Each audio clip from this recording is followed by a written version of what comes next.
Welcome, guys. We are back for a Christmas special episode of The Lock-In. I'm joined, as usual, by the rather debonair Dara O'Kearney. Merry Christmas, Dara. Bah humbug. If you probably see no Christmas stuff behind, and actually, if you went around our entire house, you'd still see absolutely no Christmas stuff. We don't really do Christmas in this house. We're probably the least Christmassy house on the planet. But yeah, here we are for the Christmas special, so it's all good. Well, last year, I remember I made a big effort and Christmased up my backdrop, even though I think we recorded the Christmas special with Neil Channing in November. But I didn't do that this year, but I did dress up because we have a very special guest. This week, we are graced by, I want to say, poker and Hollywood royalty. She is a WSOP bracelet winner, and she is also an Oscar nominee. She is the beautiful and charming Jennifer Tilly. Jennifer, welcome. Hello. How are you? It's been so long since I've seen both of you in one room together, or I guess in the same place. Well, Dara and David, it actually sounds like it could be some sort of radio show. You're lucky your names both have a D sound, because that sounds quite peppy. That's the only reason we're together, I'm pretty sure, isn't it, Dara? Yeah, that's right. We're right beside each other in the alphabet, so it's just, thrown together by alphabetic order. Well, I hate to start on a slightly thorny subject, but I do want to remind you, Jennifer, that the very first time we met, you went on and on and on about how witty and how great at poker Dara was, before turning to me and coldly asking me, do you play poker too, David? So my first question is, what mean thing are you going to say to me today? Well, hopefully I won't say anything mean, but you know what? You never ever know. Like I like to josh people a little bit, but I always try to josh them about something that I don't think they're sensitive about. So if somebody's like, bald, you make fun of their propensity for always being late, or if somebody is always mooching off of everybody else, you make fun of the way they pronounce the word toast, but sometimes the thing that you think that they would never be sensitive about is the thing that they're very, very sensitive about. So I found sometimes it's just good not to joke at all. And especially now, everybody's so sensitive. You might notice on my Twitter, it's just like pictures of kittens and and rainbows. I try to keep my opinions and my inappropriate sense of humor to myself. But in full disclosure, I didn't know who either of you guys were. But Dara seemed to be talking about poker, and he was kind of knowledgeable and kind of joining in, and you were just sitting there like quiet as a little mouse. So I thought, oh, this must be one of those things where you're talking to a couple and the guy is a poker player and the wife doesn't know really anything about poker. So I was just being kind. I thought, oh, I'm going to bring that very quiet, shy David into the conversation, and maybe he can say something. And so I said, oh, hey, David, are you a poker player too? Because this is actually a compliment. I actually thought that maybe you were more of the journalist, like the journalist side. And now, of course, I know you guys are giants in the poker industry, and I enjoy both of your Twitter very much, and your books and Dara's book, and and how you taunt the other poker players. I didn't know you guys were so rude. I thought, oh, look, two really sweet men from the other side of the pond. And I'm like, oh no, don't pick a fight with that one. Oh, ouch. That's why I enjoy your Twitter so much, is because you guys don't pull punches. You're not like, oh, I really don't want anyone to go after me, but I pull my punches all the time on Twitter. In fact, I don't throw any punches. In fairness, Jen, I think it was you who opened the door so that we could carry on this way. I think we managed to book fantastic guests all because of the fact that we'd had Jennifer Tilly on a previous show. That was a calling card. You guys are really sweet, but I doubt that is the case. But I do know that you did manage to book my boyfriend Phil Locke, because I said you should really meet with these guys. They're really good interviewers, and they're very well known over in Europe, and I really enjoy talking to them. So Phil doesn't ever, he hardly ever does any podcast or everything. He's sort of a curmudgeonly stay at home kind of guy, and he went out. He said, oh, I really like those guys. And there was some tournament or something that was associated. Yeah. Yeah, well, yeah, some the win tournament or something that was associated with him doing the podcast with you guys. But yeah, we've all come so far, haven't we? I think I saw you guys. Where was I, in Australia or someplace? No, I was in London. I was going someplace exotic. Yeah. I was in London. Yeah. I was there for the promoting Chucky. So I think in the interview there were big pictures of Chucky behind me. That's Oh, right. and I said to the people, I said, give these guys more than the average amount of time, because I think everyone gets 8 minutes. And I was like, they come a long way. Give them more than 8 minutes. I think I gave you 20 minutes or half an hour. I forget what.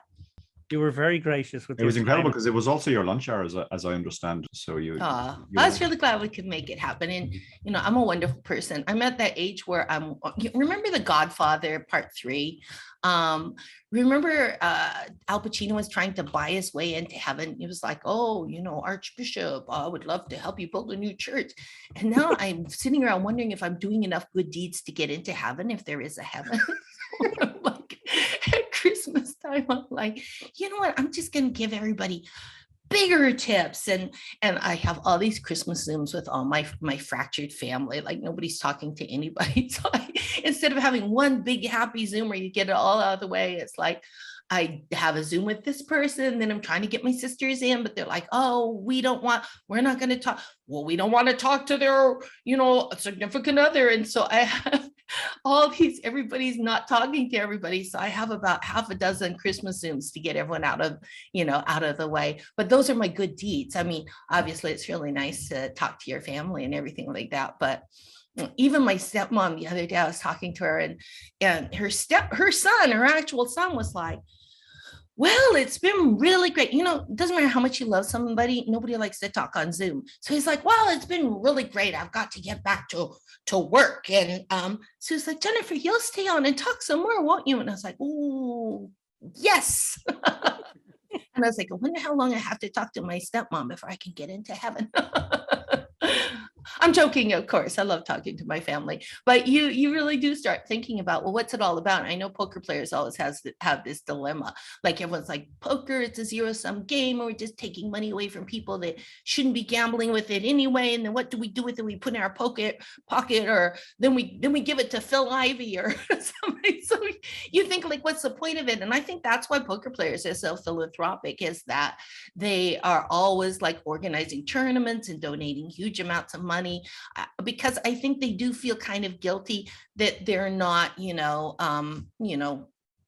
creating a cure for cancer or building food kitchens or homes for people in impoverished areas. So I think that they're like, okay, well, I'm really, really busy playing poker, but here's $100,000 for those mud houses you're building in Somalia, you know. I think that that's a dilemma that a lot of poker players go through. Like whenever the gambling fever dies down, you think you have a sick feeling like, oh, I just bluffed off all this money that could feed a family of 5 for a month. So then you take that money and you send it to a family of 5 to double punish yourself. Bill Klein does that. He's, a benevolent billionaire, maybe not a billionaire, but,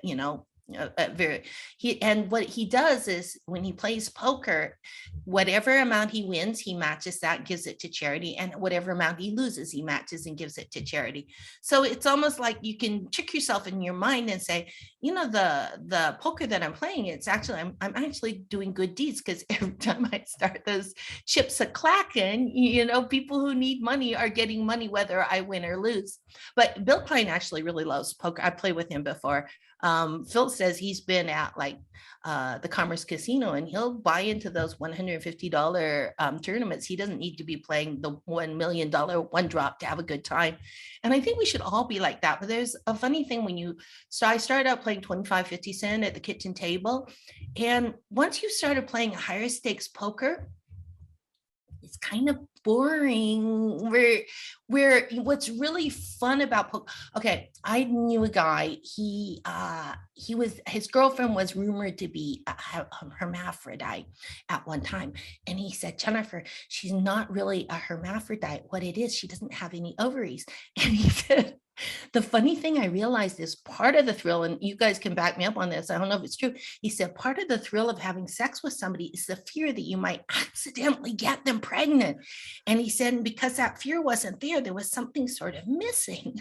So I think part of the thrill of poker is the fear that you could lose your entire life.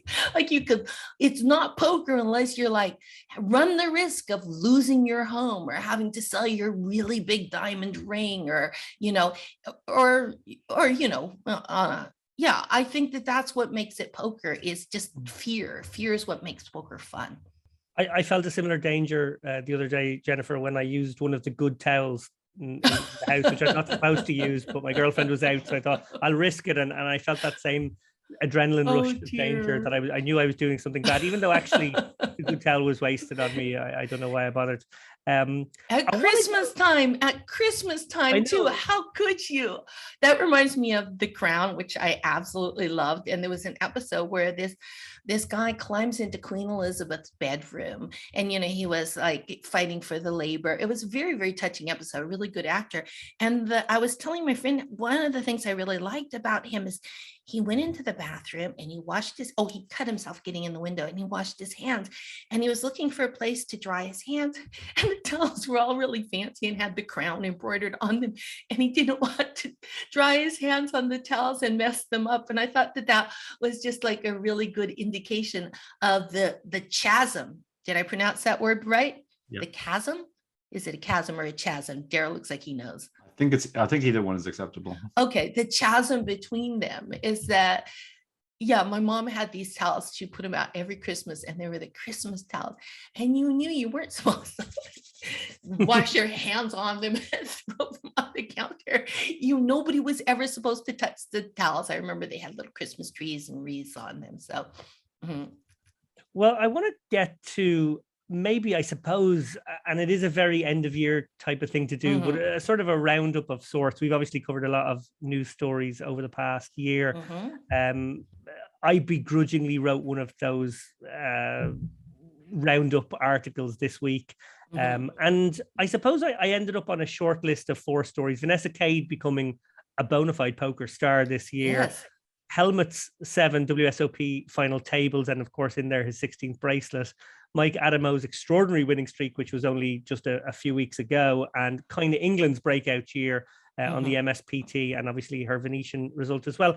Dara, I'm going to go to you actually first on this one. Do you think I picked a good top 4 there, or would you have put something else in there? Off the top of my head, I can't think of any others I would have put in there. I would say one thing is, I think when people are doing these sort of end of year things, there's always recency bias. Like it's always from the last 2 or 3 months. There's a disproportionate number of the stories come from that period because it's obviously fresh in everybody's head. So when it comes to choosing between the 4 stories, I would actually go for the one that's the least recent, because I would say that's kind of stood the test of time. It's almost a year since it happened now. Vanessa Kade's amazing, basically amazing few weeks where she had sort of her very public row with Gigi and Bilzerian. She got her ACR deal, and then she won pretty much the biggest online tournament of the year, all in a short space, and carried herself with tremendous grace and poise through that whole period.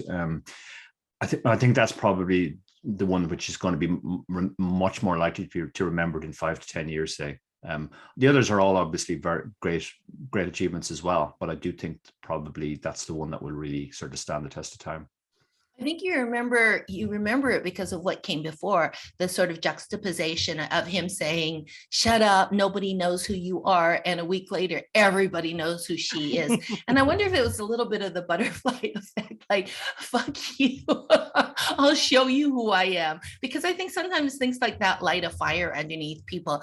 When I was, not to get back to me, but I go to this place called the Golden Door, and you go there, they feed you like 1,000 calories a day and you work out, but they also have a thing called the inner door. And so they have these workshops where you work on your inner self.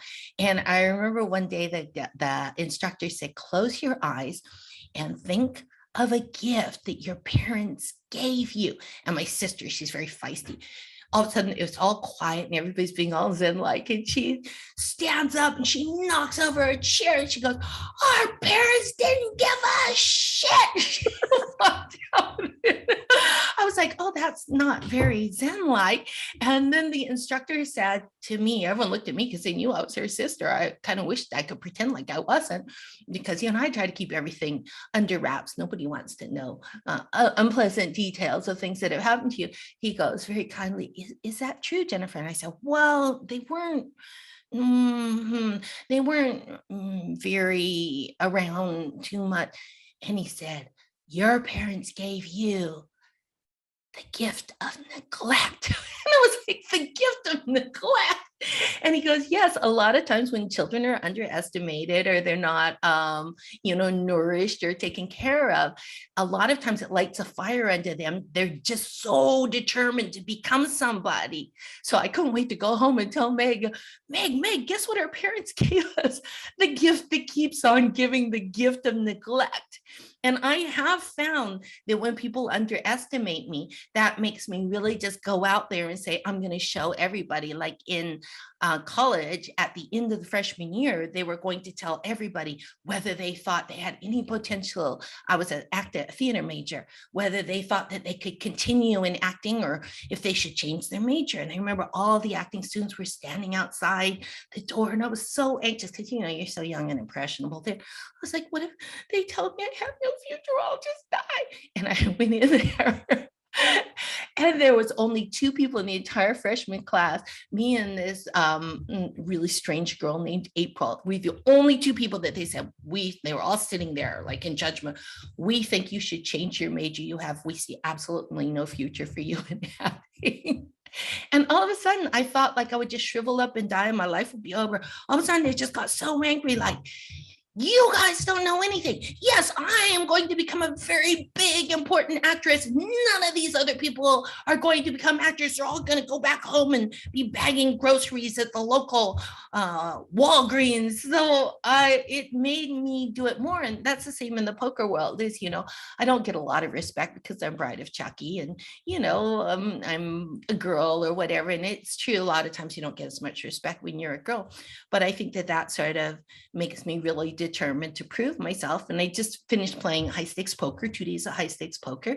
And I have to say, it really makes you feel good to hold your own against, let's see, so you get Phil Ivey, Daniel Negreanu, Bryn Kin, but I'm not afraid of those people. Those people I've all played with before, but I was afraid of how high the stakes were because they were way beyond what I was comfortable playing. But I feel like I do want to go and play against people that are better than me because I guess I feel like I have something to prove, even though if I win a lot of money, people say, well, that was dumb. That was luck. I mean, anybody could win $100,000 with 2-3 of hearts.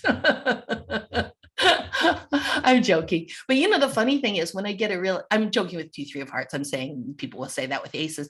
But when I get kings or aces, I always get really frightened, especially when I'm on TV, because I'm like, oh my gosh, what if I misplay this premier hand on TV? I always feel like something is going to go terribly wrong. The thing with 2-3 suited, which is one of my favorite hands, you can get away from it. But it's hard to get away from aces. Like the flop comes 10 high and you bet someone raises and you're like, what if I fold and they have king 10? Oh, it's so stupid. So your gut is always telling you what you should do, but your head on TV is always telling you how people are going to make fun of you if you make a mistake. So anyway, so that was just me, the Vanessa Kade thing. I got very, very far away from that. No, but you segued nicely because I wanted to ask you about high stakes poker. Obviously, you recorded that I think early December, so just a few weeks ago. I know you're sworn to secrecy as to the results and the hands and what happened, but is there anything you are allowed to tell us that maybe even the very copyright aware and angry people at Poker Go might forgive us for if you did a little tasty morsel? You know what? I did not know that I was sworn to secrecy. Oh, well, then tell us everything. What happened?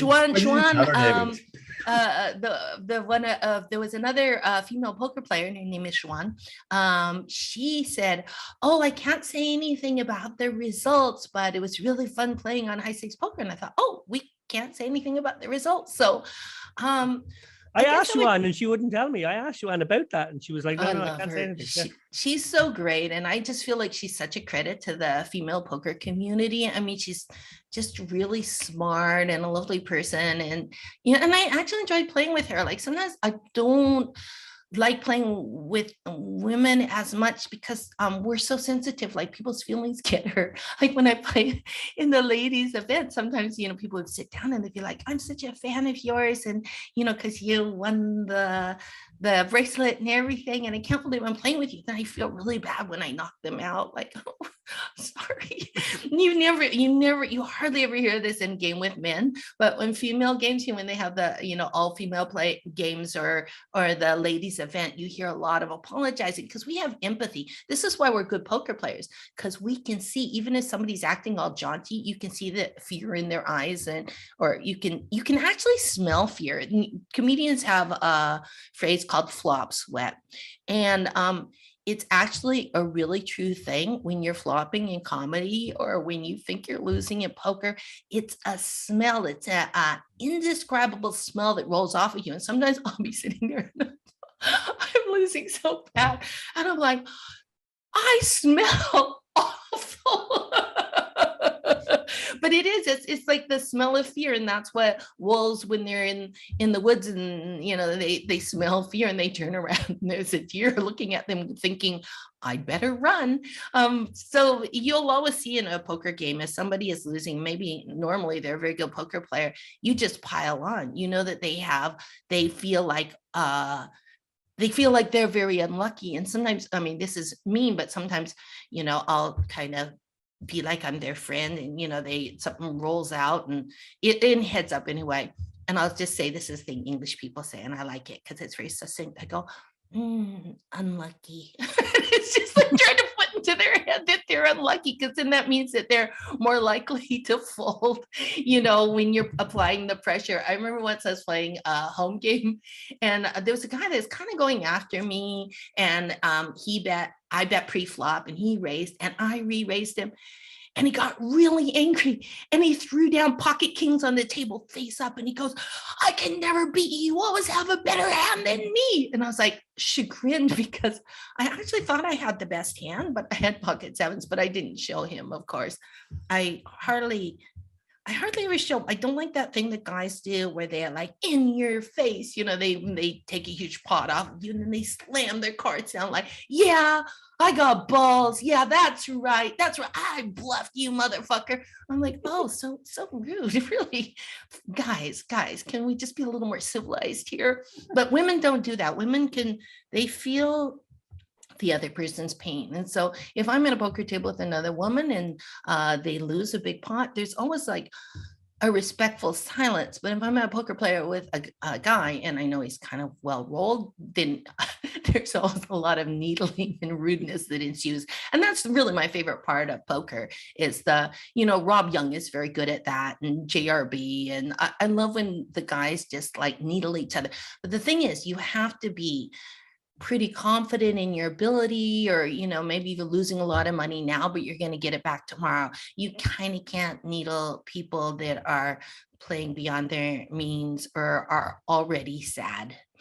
There's a protocol to poker, and sometimes you'll see people, you know, on those cash games on TV, you see the people that don't understand, like, oh yes, it was okay to needle somebody 3 minutes ago, but now you stop. Just stop with the needling. It's a psychological game, really. Phil's, you know, I can't talk about Phil and his poker. Some people, you know, they do there's a lot of the GTO and the Nash push shove chart and all that sort of stuff. I think it's really good to know that stuff. It's sort of like flashcards, like when you were in grade school and you're like 2 + 2 is 4, 4 + 4 is 6, you know, 6 × 6 is 36. To know in the back of your head, like your percentages and everything. But I think a lot of times poker it's really a feeling game. I think somebody once said it's a people game played with cards. And sometimes I know that the pot odds that you're supposed to call when somebody bets on the river and it's only like $700 more, in case they're bluffing and you've got bottom pair and middle pair. But if you're positive they're not bluffing, then there's no need to put that extra $700 in. That's what I feel. I feel like I know you're supposed to call, but so I go against the things that you're supposed to do sometimes. Phil's always like, Phil's a better poker player than me, but he's always trying to teach me his ways, the ways of Yoda. And I get Uh-huh. Can I just say you've answered this like somebody who is trying to keep it secret what happened on high stakes poker, because I didn't get any juicy detail that I was looking Oh, for. I forgot that I was supposed to be talking about high stakes poker. Okay, high stakes poker. Let's see. Tom Dwan was playing, which is such a thrill. I've played with all these guys. You know, the people that scare me are the people that people don't know because they're erratic, like people who are on crack. You know, it's like the crazy drug dealer, or We have our soundbite, Dara. We have our soundbite. Jennifer doesn't like to play with people who are on crack. In fact, I was once playing in a hotel room with a guy that had done so much cocaine. I didn't know you could pass out from cocaine, but he was doing so much cocaine, he passed out, and then all the hookers left. And then it wasn't fun. It was just me and two other people grimly trying to get our money back because the guy with the cocaine had won all the money playing like a lunatic.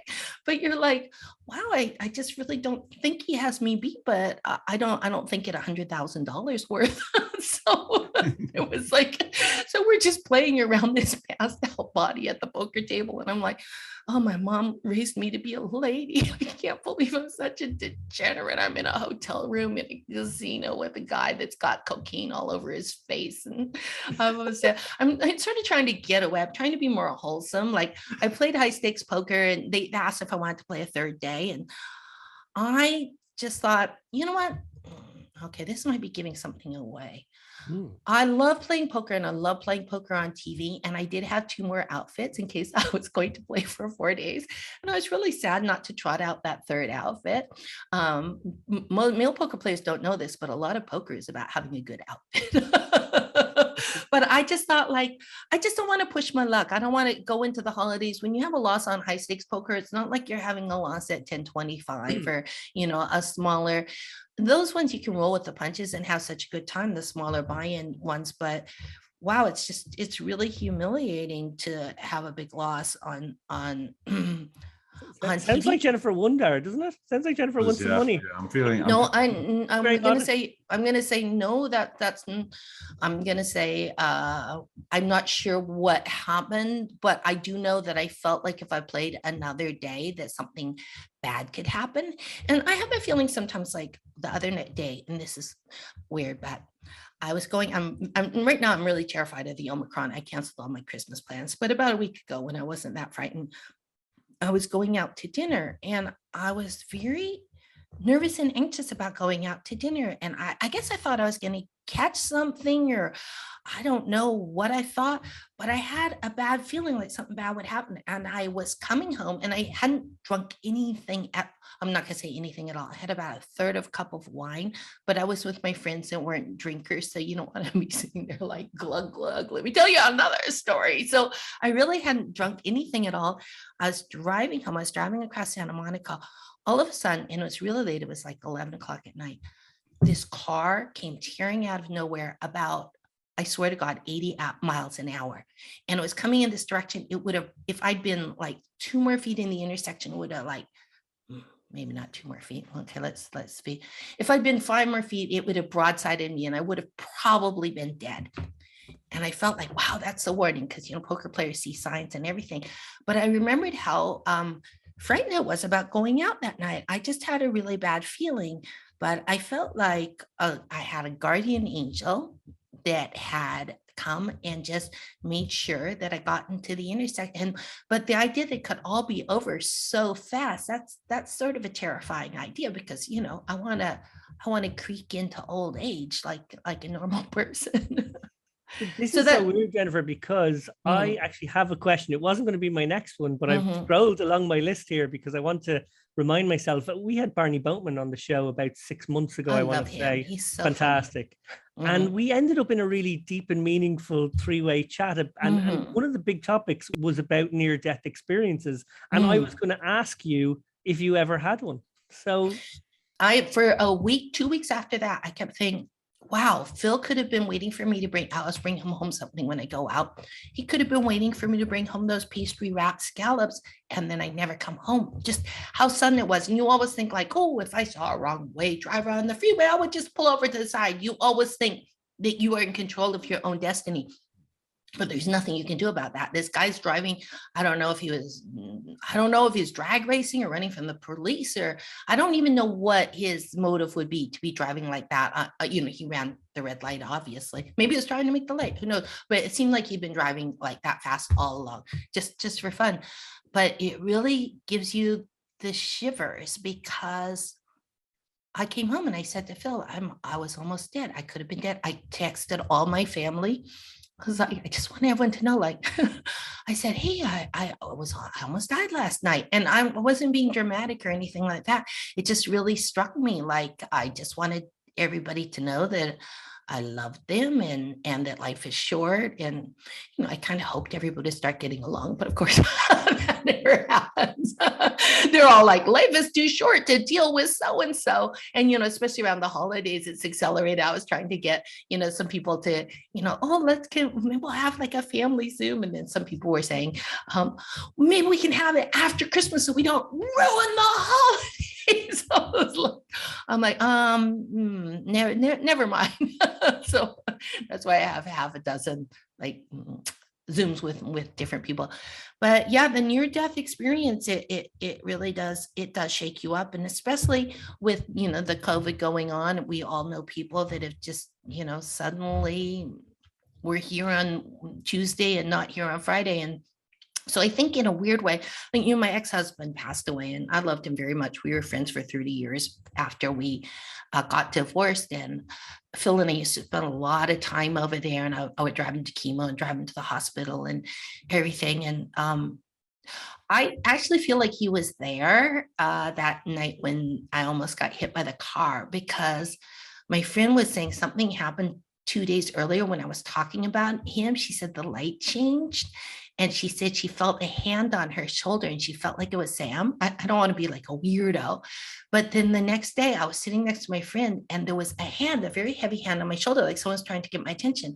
And I looked this way and I looked that way, and there was nobody there except my friend sitting next to me. And I said, did you just put a hand on my shoulder? And she said, no, I didn't. And then she told me that what happened to her the night before. So I think, like, maybe if you love somebody in the afterlife, then you're like, I want to do something for them because that I wasn't able to do for them when they were living. And I'm making up my own religion, but maybe they're like, you get a chip that you can cash in, like, okay, you can save Jennifer, this one time. So I've been really careful ever since then, because I did feel like it was a warning. I like that you've incorporated casino chips into your religion. Yes, you have one cranberry that you can change in without questions. Aaron, that actually reminds me of an article I know you just wrote. I don't know if it'll be out in time for this episode. It'll probably come out around the same time as this episode, where you talk a little bit about ghosts. Do you want to maybe give a little detail on that? Yeah, I wrote an article about ghosts. I don't remember. What was it? Oh no, Dara, this is an article Dara literally just wrote, and he sent me an advance copy of yesterday. Oh, yes. So and then I'm going to bring up Barny Boatman and his wonderful short story, and I'm going to run and get the book that we both have a short story, and I'm going to hold it up. What should I run? Can you hold it? Dara will tell us about. No, I want to hear the story. Oh, well, okay. I want to hear the story because I'm very interested in ghosts, but I know right where this book is. So we'll just keep it going now, Dara, while Jennifer runs off in the product placement. Jennifer goes and gets her book. Yeah. I just want to go back to something actually before we do move on to that Jennifer said about the gift of neglect from parents. That's one thing I've actually been thinking about quite a bit recently. Like, most of the really happy, successful people I know in life didn't actually have that good a childhood. In fact, a lot of them had really terrible childhoods, but they sort of bounce back from it, and they sort of come out of that. And a lot of people I know who are unhappiest actually had great childhoods, and their parents told them they were the absolute best, and it's like that doesn't prepare them to deal with adversity. But anyway, on to ghosts. The point about my thing was sort of my view of ghosts is slightly different. It can be people who's dead, but it can also be people who are still alive. They're essentially ghosts in your life because they're not there anymore. And I always think about this when I go to the World Series, because I've been going to the World Series for 13, 14 years now. There were people who were there every year in the early years when I went there who have never gone since, and I've never seen them since. So they're kind of ghosts in my memory, in the sense that they are exactly the way they were back then. And they haven't really changed. Obviously they've gone on with their lives, but I just don't know them anymore. So these past selves of themselves are ghosts. Then there are people who are obviously dead. My sister-in-law that I used to interact with quite a lot in the early days, she died a few years ago, and because I used to think about her at the time of the WSOP, now when I'm at the WSOP, I also think about her. So yeah, that was kind of where I was going with that. Like we go through life, we're constantly, our life is intersecting with other people's lives. We play big or small roles in their lives, but it's generally for a certain period. There are very few relationships that last over your lifetime. And that, for me, that's the kind of ghosts that we have, the people that we used to know that we kind of don't really know anymore, for whatever reason. That made me melancholy. It's really beautiful. And it is, Sam once said, and I think he was quoting somebody, I think he was quoting Robert Frost. He said, a person isn't really and truly gone from the world until the last person that remembered them has passed away. And that's literally a line in Dara's blog. Ironically, I actually use that. It's all coming full circle. Right. Well, I can't wait to read it, and I do feel like at Christmas time, I always get a little melancholy because my mom loved Christmas so much, and we used to all sing Christmas songs, my mom and my sisters, and we'd sing harmony. She'd have these instruments, and Phil and my sister's boyfriend, they didn't want to sing, but they would jingle the bells or clap or pound the drum or whatever. And so I always remember, I'm always like, oh, my mom loved Christmas so much, but the people who have gone through your life, they're still with you in terms of the way that you look at the world. Like Sam did so much for me. And he actually, when I first got started playing poker, and this is before I met Phil, Sam sent me these books and these videos, and the big VHS videos. I think one was, who's that guy? Oh, Caro's Book of Poker Tells. And I plugged it in, and there these guys, I think it was made in the 70s, with big mustaches and hairy chests, doing tells. I was like, Sam obviously thinks I'm much more serious about poker than I am. Like, I play with the same group of guys that I played with for 20 years. We did a show called Key West together. And like I said, it was like a $5 buy-in, $10 buy-in, 25-50 limit poker. So I was like really polite. Oh, thanks for all these poker books. He's like, you love poker. But then I became very involved in poker, and Sam got involved in poker too. Like he played on high stakes poker once. I didn't watch it. He played with Phil, but we did have that he loved poker and I love poker. But yeah, a lot of the things, like when I walk around the house, sometimes I say stuff that he said, and like a lot of the ideas that he sort of like. I remember once we were at I was always Miss Goody Two Shoes, and this is what Phil's really good for too, because they're rule breakers. So we were doing, Sam was doing a television series. Oh yeah, the Tracy Ullman Show. So I was there, they were rehearsing, and I had, we just got a really big Coke. I had a Coca-Cola, and Sam goes, let's go sit in the stands and watch the rehearsal. And I go, okay. And I put the Coke down on the floor, and he goes, what are you doing? He goes, don't you want any more? We just got it. And I said, no, I pointed to a sign. It said, no food or drink in the stands. He goes, that sign isn't for us. The idea that signs were not for everybody was like such a huge thing for me, because I thought I've always been, into the rules, and never occurred to me to break a rule. Like, rules are there for a reason. So that was one thing that Sam made me realize, that signs are not for everybody. So yeah, that's Barny Boatman. This is a book. This is a great book that Natalie, she had this great poker book collection that I bought. Natalie Galliston curated, and it's a book of poker short stories. It's called He Played for His Wife and Other Stories. And Barny Boatman has a brilliant story in here, and it's a ghost story.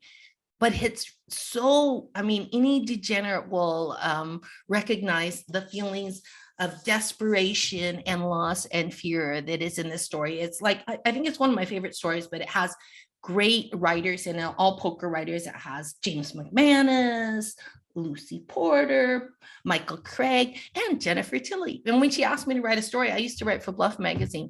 I have tremendous, I guess it's called Write Fright. And I was like, oh, I can't write something that's not true. And I think I was the last person to turn to my story. My story is about a girl such as myself that descends into the degenerate world of home poker games. And so it was kind of true. And then I kind of took off from the truth. And that's what made it a fiction story, because, just somebody playing poker every night, night after night for years is not a good story. So I sort of twisted around to make a good story. But I don't play the home games so much anymore, because I think there's a big propensity for cheating. It's very easy to do. And I think of some hands that happen and I'm like, And I once, though I'm not going to say who he is because people would know, but I ran into someone and he said, I was talking about a game. So he goes, you cannot win at that game. And I go, well, I know the other people are better than me and blah, blah, blah, blah. He goes, Jennifer, I repeat, he goes, you cannot win at that game. And I was like, is he saying what I think he's saying? And in fact, that the game where I was in the hotel room where the guy passed out from the cocaine, I think there's some funny business happened towards the end of the night. Just, a little weirdness. And, I'm used to seeing these things. And so that's why I like to play poker on TV, because there's cameras everywhere. It's very, very difficult. And I can play home games in the casinos, like Jeremy has a home game in the casino, or, Alec Keating has a game in the casino, a home game in the casino. You can do that, but I'm staying away from home games in homes and hotels now. Well, Jennifer, speaking of, I guess, cameras being at poker games, and also, I guess we mentioned high stakes poker earlier, it sort of comes to another, actually, this comes full circle because I read this in Gamble Online, which is where your blog is. So this sort of segues from a few topics we were on there. Is the passing of Henry Orenstein in the last week or so, Poker Hall of Famer, obviously poker producer, the original producer actually of high stakes poker. And of course, he is most famous maybe for changing the face of poker when he invented the lipstick cam, better known as the whole cam. As I said, read Paul Seaton's excellent version of this story in Gamble Online. And I must say, Paul did a great job paying tribute to a man who survived the Holocaust. He made it to the grand old age of 98, which is not too bad in innings by anyone's standards. Jennifer, the lipstick cam, we'll call it that, was breathtakingly simple, but completely revolutionary for poker. When was the first time you played with such a thing? Well, the first time when this was before I met Phil, and I was pretty obsessed with poker because I actually met him at the poker game, the celebrity poker game at the Commerce Casino. When I got my DVR, which was called TiVo way, way back in the Middle Ages, the Dark Ages, I had my guy program in one word, and the word was poker. So there wasn't a lot. There was poker, the WPT tour on TV, the World Series of Poker, and late night poker, which came over from England because that's where it originated, in England. And I was just fascinated by, and they were very primitive too. Like I think you could see people's legs and stuff through you see the cards, but you just basically saw people's laps also. But it was revolutionary in that anybody who sweated a friend, it's not very interesting because you're just seeing, you have to try to it hurts your brain. It's too much to comprehend. You see the flop go out and you see whether the person looks anxious or not anxious, unless it's all in, you don't really know what's going on. I loved watching poker on TV. And I think that's how it starts is you love playing along at home. You're like, oh, would I do this? Oh, well, they're obviously going to fold because they don't have any, wait a minute, they're raising. And you get that sort of fear, that gambling fear that I love so much for the people on TV. So you're kind of living vicariously through them.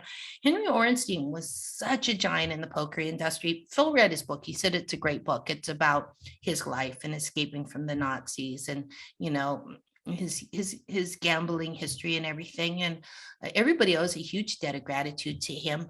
When I started coming over to England, I used to play, what was it called? The big game. I used to play the big game. All the really good poker was over in England. That they originated the cash games where you could see where it just sort of live streamed and they showed every hand. And Phil and I were always trying to get in the booth because we loved seeing every hand. And especially if we're going to play the next day, we love commentating and you get a really good idea of people's propensities, like, how they play when you see every hand. And now I think I think Poker Go, they're editing together. They don't have the live streams anymore. They're going to edit together and make, those sort of fast 45-minute shows, sort of like WPT or the World Series of Poker. But to me, the interesting thing is the monotony of poker. Though someone raises and someone folds and then somebody steals an orphan pot, and you see the rhythm of poker, and that's what's really interesting to me. But perhaps because I'm a professional poker player, I think people that are sort of casual poker observers, they want to see big hands. But also the live stream, when you see a weird hand on a show that's edited together, you're like, oh, probably the 4-7 is going to win over the pocket aces, because otherwise, why would they be including this hand? So I like seeing the live streams the best, but you guys can interrupt me anytime. I just talk and talk and talk until someone interrupts me. Because I've got lots of thoughts rattling around in my head. But if you say something, I'll stop and be like, what is he going to say? But Dara, I did watch Late Night Poker back in the day. I don't know if you watched it at the time. I don't think poker was a thing. I was even aware of poker at the time. I came on the scene a few years later in terms of. Yeah, but it's fair to say that we know a lot of the players from that era, and actually quite a few of them were not so into having their whole cards revealed. We know a couple of Irish guys who didn't play late night poker for that very reason. I think Donegal D didn't like the idea that people would see his cards. And I guess it took a while for people to either grow out of that viewpoint, or maybe some people still have it. Can you talk a little bit about that? I mean, definitely some people still have it, but like, what can you do? Like, if you want to get on these shows or games, you're going to have to just go along with it. But I know they faced a lot of opposition in the early days. And I mean, like Jennifer said too, because it was an edited show, you just kind of, the first shows that I watched were a few years later, but they were, like the Ladbrokes Poker Million, etc. And they played down to a winner, and you kind of knew who won because, one guy has nearly all the chips and it's 2 minutes from the end, and he picks up the 4-2, and the other guy has kings. Like, the 4-2 is winning now because they've only got 2 minutes left. So there wasn't really as much as suspense as they thought, but I guess maybe the audience was kind of unsophisticated about then, so they didn't know. It was a great way to sell poker at the time. It was very exciting, all the big hands, etc., but it was a long way from the reality. But I guess that's true of almost anything. Like, anytime you see a movie about something that you know very, very well, you just spend most of the time going, well, it's not really like that, and that isn't true either, and that's definitely exaggerated, and it would never happen like that, etc. But then you watch all the movies about stuff that you don't really know that much about, and you kind of just go, well, yeah, I guess that's the way it works in any, or that's exactly what it's like to be a cab driver. So there is always that tension, but yeah, I mean, in terms of selling the game, Orenstein was just like, you just couldn't imagine TV being on poker being on TV ever being interesting if you couldn't see the cards. Right. And even sometimes even if you're railing and you have somebody who's very knowledgeable and they're experiencing the game, you still don't know. Like, I do remember once, I'm not going to name names because it would embarrass the person, but I was railing the team event at the WSOP with somebody, and he was watching his partner who triple barreled who triple barreled and then shoved the river, and he goes, oh, he definitely has it here, this is really exciting, like, I know he has it. And I was like, well, I guess he knows his partner, so he has it. The other teams in the tank, they eventually call, and the guy goes, good call, and stands up because he was bluffing and walks away. So I was thinking, like, if even his mate who knows him inside out can't tell you what's actually happening, like, what hope does anybody have? You really do have to see the cards for poker to be an interest. I don't know why, and this is the thing, like, why people are so humiliated to get caught in a bluff. I feel like I should be very proud to get caught in a bluff, but you're just like sort of sick and embarrassed, like all of a sudden your clothes fell off or something. But you should be really proud, and then you should say, in fact, not to give away anything, but in high stakes poker, because I did get caught in a bluff, I started to get a lot more action when I actually had it. So it's like, I always think poker, especially cash games, it's not like who wins or loses a particular hand. It's like, who wins the battle. Like, at the end of the day, are you up or are you down? Or yes, you lost this hand and it was embarrassing, but then you won a much bigger hand because you lost that hand in such an embarrassing way. And that's why I don't like on when people are analyzing hands, so just take a hand, isolate it, and they'll be like, well, the and this and that, and this is really a traditional way of approaching this hand, and she should never have been there on the turn. But you haven't been watching, and you haven't seen the guy bluff the person. Let's say it's me, like 4 or 5 times in a row.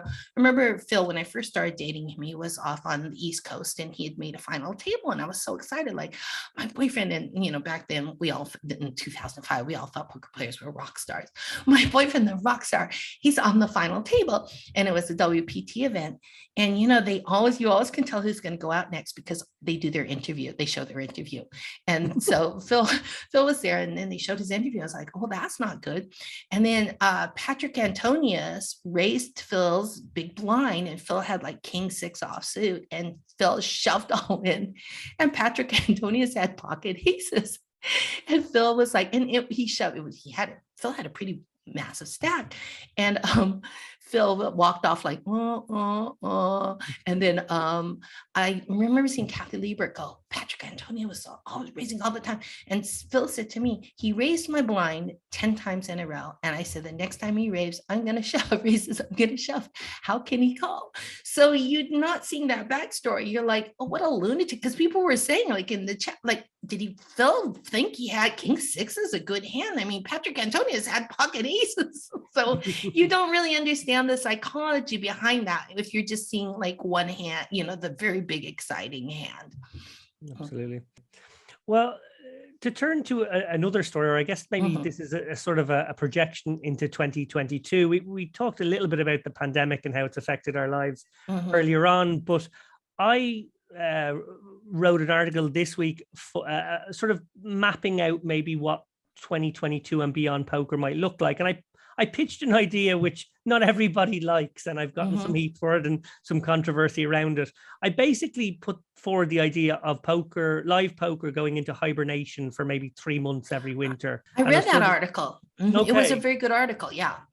Okay. But then somebody was like, oh, that's a dumb idea. I was like, no, it's not a dumb idea. I think it's a really good idea. So anyway, continue.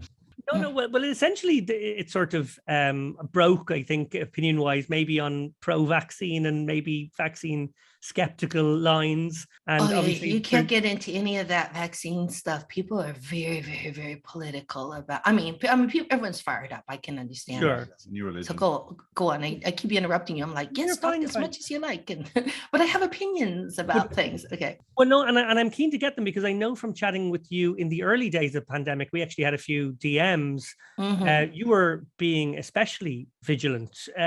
So I'm interested to know where you would stand on something maybe as clunky, because I appreciate it's clunky and it's not nuanced, but something like sort of treating late November, December, January, early February as a sort of a downtime. I did not. This is the first World Series of Poker that I have missed since I started coming to the World Series of Poker back in 2005. I actually flew out. I commentated the ladies' final table, and then I flew out again to do Poker After Dark and high stakes poker, but that's in a contained area. It's a studio where there's, only like 7 or 8 people in the room. But I did get a little bit nervous about all those people sitting close together in in the Amazon room. I just got nervous about it. And Phil did go out and play some events, and, everybody has a comfort level. I'm, probably older than a lot of the poker players. When they're like, you need to be vigilante to protect our elderly. I was like, that's me. My vulnerable age. So I think that it does ebb and flow, the pandemic and the variants. I have to say I stayed at home for an inordinately amount of time, and my friends were all laughing at me and dropping off like Mr. Chow's at my house and being like, are you coming out yet? And I was like, no, I just I had to actually leave the house to do the Chucky television series because I didn't want anybody else to play Tiffany, but lucky they invented the vaccine, and just in time, like I managed to get my second vaccine 2 weeks before I had to get on a plane and fly to Toronto at the time, which was in a state of emergency. It was the epicenter of COVID. But once you're out, you're like, wow, there's people walking the street. The sun is shining. People are driving along. I think eventually we're all going to have to coexist with this virus. That said, I had 3 friends yesterday or 2 days ago that got diagnosed with it, the Omicron, which is very infectious. And I just went under again. I'm like, okay, I'm not going to go anywhere until like maybe the second week of January. I canceled all my fun holiday plans. But less than a month ago, I was in Miami where, oh my God, it's like it never happened. Everybody partying. Was there for Art Basel? Nobody had a mask. You look around, there'd be like 200-300 people in a room, maybe 3 masks. And when you see the people with masks, you're like, oh, you must be new. Nobody wears a mask here in Miami. And my friends were hopping in and out of Ubers without a mask. And but things changed really fast because while we were in Miami, we started to hear a friend of ours was trying to go home to Thailand through Germany. And he got very upset. He got a phone call. He said, Germany has slammed its borders shut. I was supposed to go to Venice, Venice, Italy, the 27th of December. I canceled that. Things change. Things change really fast. I think when that happened, they were like, oh, yes, the Omicron is coming. It's mostly in Europe. We only have 7 cases here in the United States. But I always believe that there's things that we don't know. And perhaps, the government doesn't want to panic us. But when I saw all the countries were slamming their borders shut, I thought it can't be that thing where there's just a few cases and it's really mild and nothing to worry about if the countries, all the world is behaving so drastically. So I thought, I'm just be on the safe side until I get more information about this and figure it out. Because it's funny, when I was a kid, you hear old people go, well, I'm glad I have my health. I'm like, oh my God, like that's a thing the old people say. I say that, Phil and I say that every single day. My health is like the most important thing in the world to me, aside from my loved ones. But, I think you really start to appreciate it as you get older. And I'm just, yes, I'm a very social person, and it's kind of sad not to have your boozy afternoon Christmas lunches with your friends and wear your sparkly outfits. But on the other hand, I'm very lucky. I have Phil. Phil is like a 3-ring circus. He's always entertaining, and it's not a problem at all, because he's like 12 different personalities to spend time at home with Phil. And I was very happy during the pandemic. I'd sit at home, he'd make banana bread, and I'd make gyozas, and it was sort of like how you imagine married life to be. We're not married, but it's how you imagine when you say, oh, they lived happily ever after. Because before that, he was always running off and doing things, and I was running off with my friends, and then I bring him home leftover. Like, I never cooked. I was like, oh, okay, be it Spagos. And I'd be like, oh, can you get me a lobster pot pie to go for my boyfriend at home? And I come home, I'd be like, I have some lobster pot pie for you, honey. He's like, you're the best. But, it's not the same as like when you actually make things. Phil gets so happy when I make things. You have that extra ingredient, which is like, for lack of a better word, love, I guess. The love went into making it. That's really nice.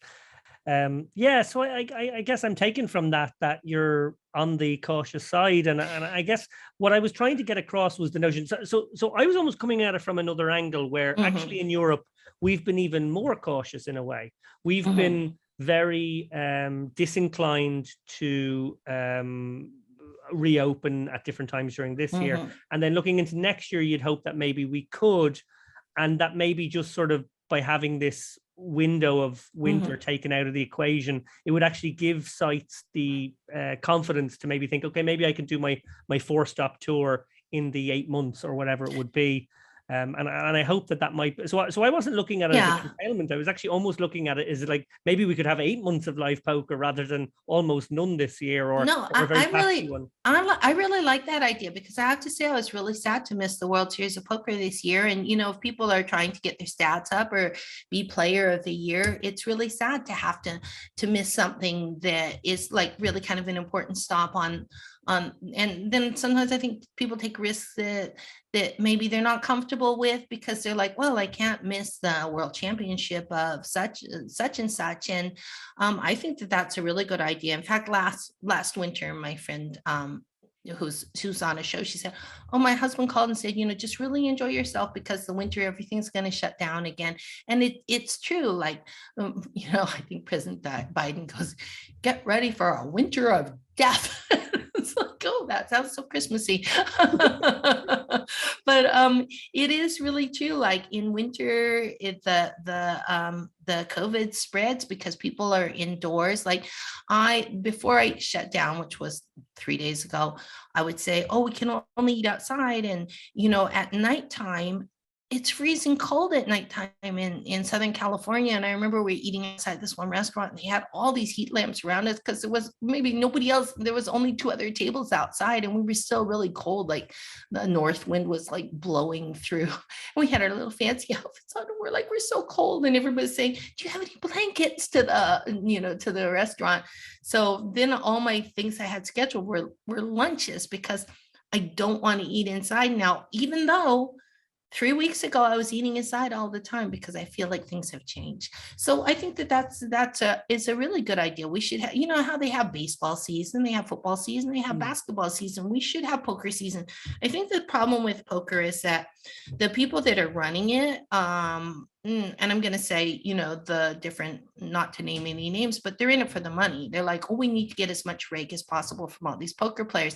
It's not, this is why I love, where John Duthie, the poker tour that he did is because he's a poker player that has poker players' interest at heart. And he's the one that put that together. But I'd say a lot of poker tours or tournaments are run by large corporations that don't really have the poker players' best interest at heart. And I have to be careful.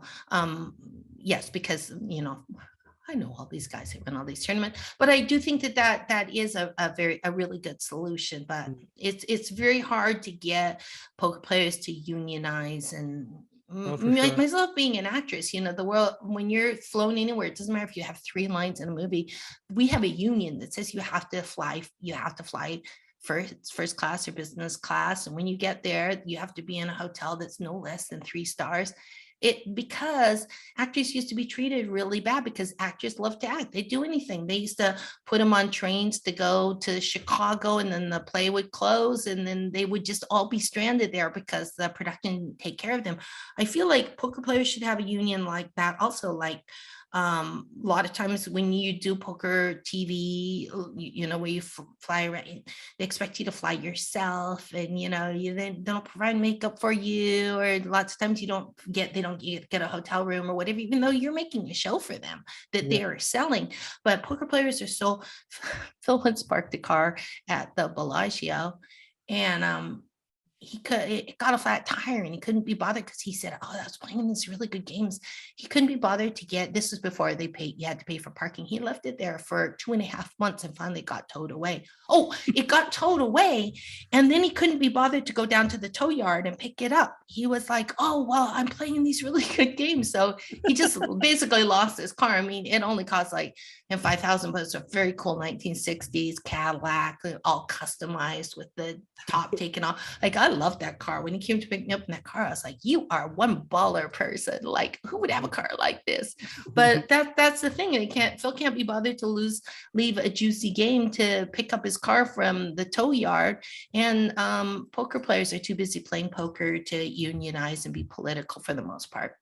No, that's a good point. Dara, in that same piece, I made the case for a formula. I guess this was sort of prompted by Justin Bonomo and Ike Haxon and others as well, for the situation when a player tests positive for COVID mid-tournament, so maybe like day 2 of a 3-day tournament or whatever it is. The current system that has been adopted is immediate disqualification. Chips come out of play and you just get the cash out of that place, which does seem far too draconian. But on the flip side, giving someone their full ICM value is perhaps a little too open to angle shooting too. So my compromise was that for a player in that unfortunate situation, which no one would wish on anyone, that they get something around 75 to 80% of the ICM value of their stack, and then the prize pool and the payouts adjust accordingly. What did you think of that? Yeah, I thought that was a very good compromise. I do think just disqualifying somebody it's not just obviously deeply unfair on the person if they've done nothing wrong. They're just unlucky to have got COVID, but it also disincentivizes people to go off and get tests themselves. Yes. If they're a little bit ill. And I think that was that was kind of swept under the carpet a little bit at the WSOP this year. A lot of players tested positive, but it was always like just after they'd busted an event. Not all of them, but a lot of them, let's say, it was just after they bust a big event. And like, you were like, did they really just find out that they were just sick after they bust, or did they kind of know what it was going on? So you can kind of understand that if a player is very deep in a tournament, and let's say they're not one of the top players, but they're making a living from it, say that, like us actually, you could potentially have like $250,000 in equity in a tournament.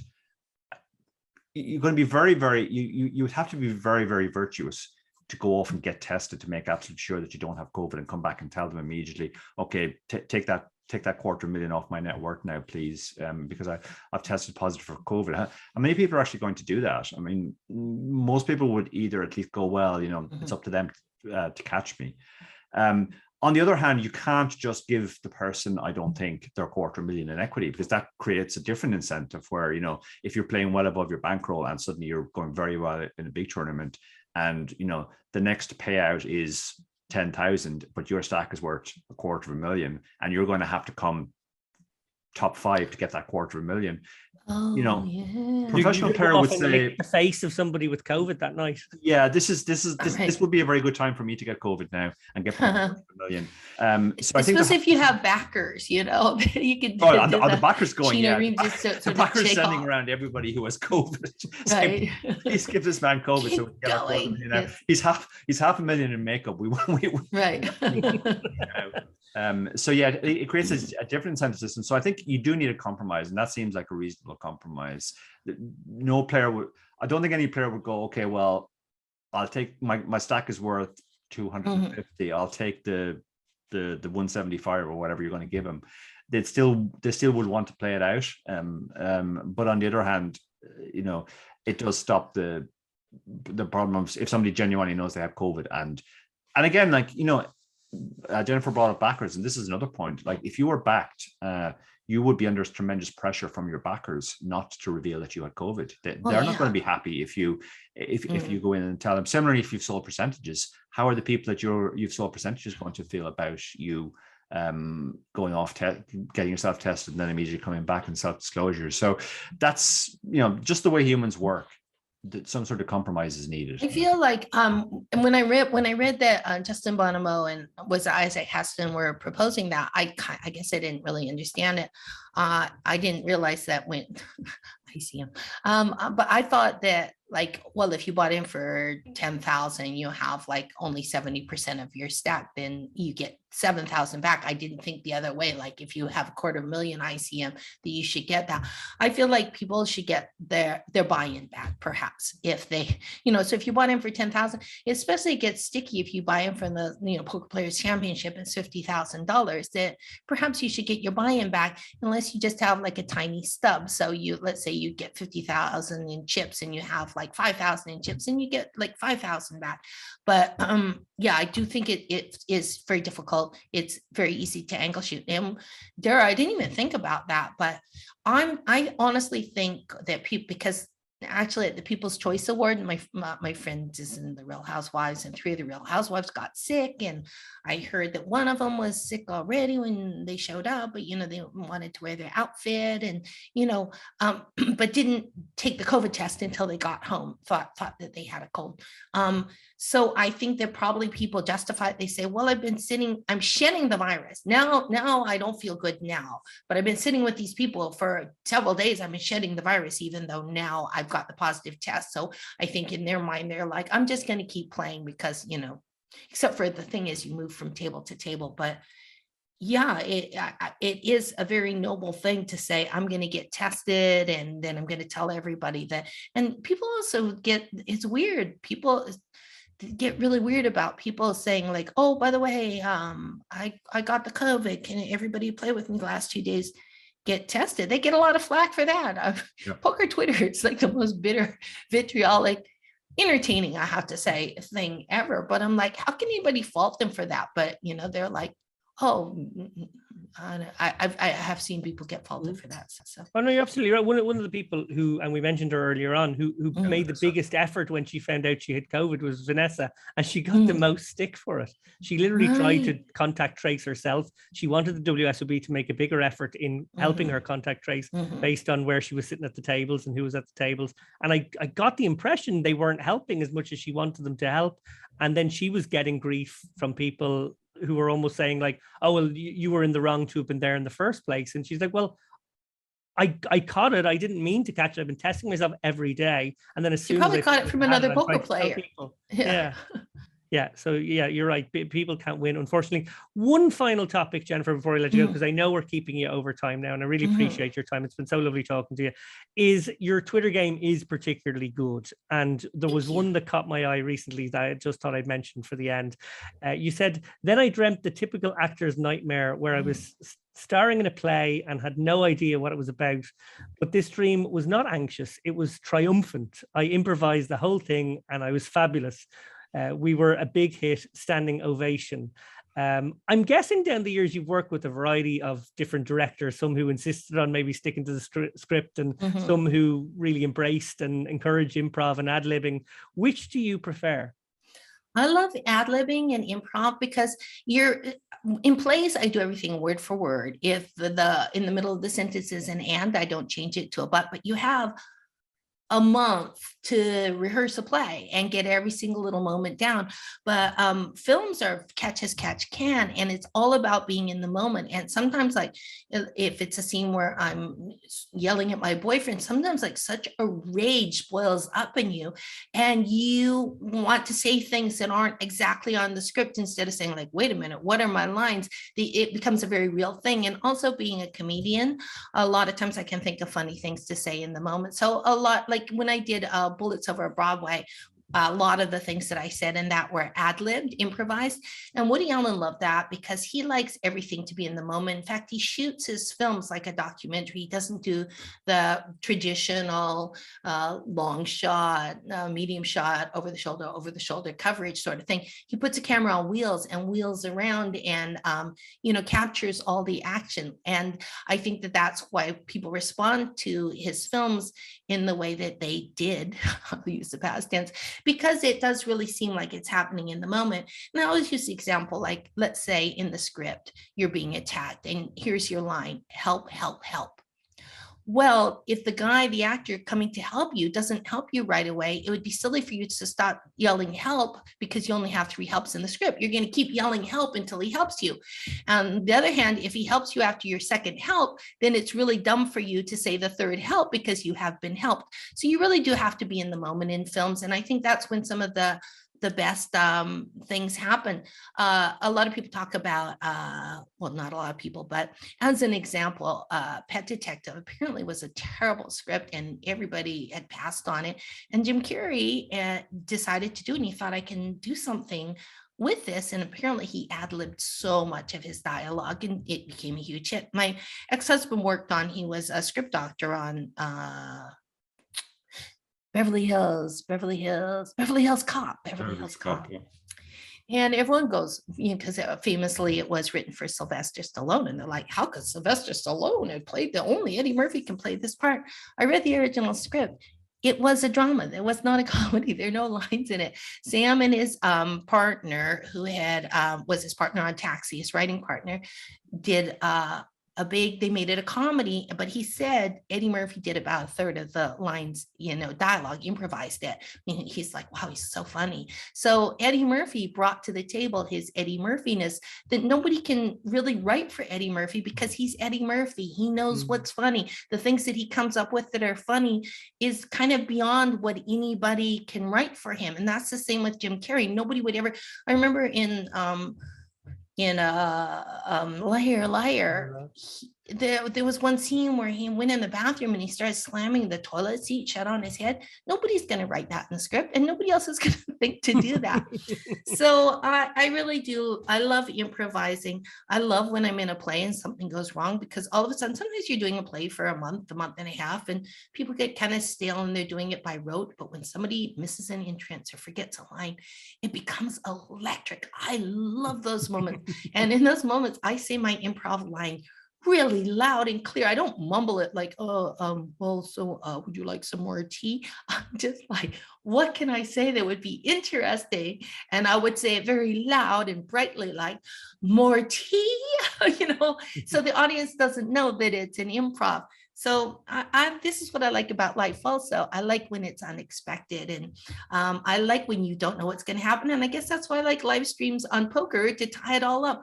I like when you don't know what's going to happen. I don't like to see the show where they do the interview with the guy that's about to go out in the next hand, or they're showing the scene where someone has pocket aces and someone has 7-4 offsuit, and that the 7-4 must triumph or must become a very strange hand. I think that's what's really wonderful about life, is that it's unexpected, and